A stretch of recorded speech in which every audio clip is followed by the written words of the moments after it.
Hello everyone, welcome to my new vlog. এটা হচ্ছে আমার প্রথম ট্রিপ অফ 2026 অ্যান্ড অনেক প্ল্যানিং প্লটিংয়ের পরে আমার মায়াপুর ট্রিপটা সেদিন সফল হয়েছিল। অ্যান্ড সকালবেলায় আমি বেরিয়ে গেছিলাম, তারপরে ঐশীর সাথে দেখা হয়েছিল ভোরবেলাতে। আমরা বেরিয়ে গেছিলাম আমাদের বাড়ি থেকে। দেন আমরা ট্রেন ধরার জন্য স্টেশন নাম্বার 1-এ যাই। আমাদের 7টার সাথে ট্রেন ছিল, তো আমরা অপেক্ষা করছিলাম। দেন কৃষ্ণনগর লোকালে উঠি।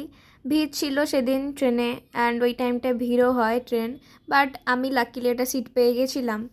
অবশেষে কৃষ্ণনগর সিটি পৌঁছাই, অ্যান্ড তখন বাজে 9:30।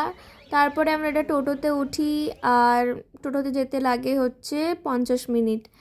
তো টোটোতে উঠে ভালোই লাগছিল। সেদিন ওয়েদারটা খুবই ভালো ছিল, এত ভালো হাওয়া দিচ্ছিল, খুবই ভালো লাগছিল টোটোতে বসে। সবাই আমরা প্রচুর গল্প করতে করতে বাইরের দৃশ্য উপভোগ করছিলাম, অ্যান্ড অনেক মজাও করেছিলাম। তো অবশেষে পৌঁছেছিলাম মায়াপুরে, অ্যান্ড প্রথমেই ঢুকে আমরা করে নিয়েছিলাম ব্রেকফাস্ট। ব্রেকফাস্টে চা পাইনি, কিন্তু লুচি আর ঘুগনি খেয়েছিলাম সেদিন। তারপরে এত রোদ ছিল বলে মাথায় আমি ওড়না দিয়েছিলাম, কিন্তু তারপর পৌঁছে গেছিলাম মন্দিরে। এটাই হচ্ছে এশিয়ার লার্জেস্ট ইসকন। স্যাডলি এটা এখনও কমপ্লিট হয়নি। পরে আমরা ক্যাম্পাসে ঢুকি। ইসকনের যে পুরনো মন্দিরটা, ইসকন চন্দ্রদয়া মন্দিরে আমরা ঢুকি। সেখানে ফোন অ্যালাউ নেই, তাই জন্য ভেতরের কোনো রেকর্ডিংস নেই। 12টার সময় একটা আরতি হয়, সেটা দেখার পরে আমরা একটু ক্যাম্পাস ঘুরে দেখছিলাম, আর প্রচুর ফুল এখানে ছিল, প্রচুর ফুল দেখেছিলাম। দিক থেকে বেরিয়ে আমরা একটু আবার ঘোরাঘুরি করছিলাম, তারপরে হাঁটতে হাঁটতে আমরা আবার ক্যাম্পাস ঘুরতে শুরু করলাম। সেখানে কিছু স্টল ছিল, স্টলে কিছু জিনিস বিক্রিও হচ্ছিল।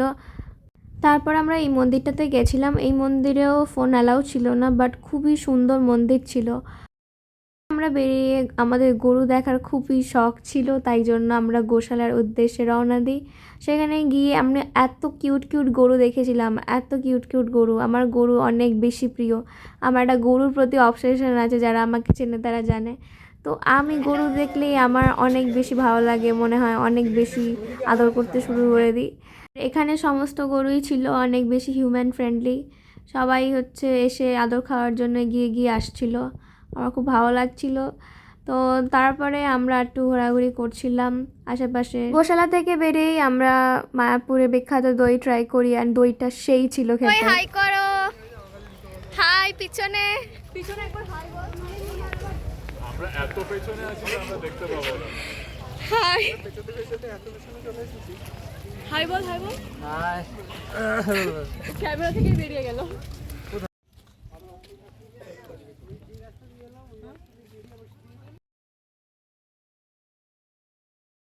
সব ঘোরার পরে আমরা যাই লাঞ্চ করতে গোবিন্দাসে।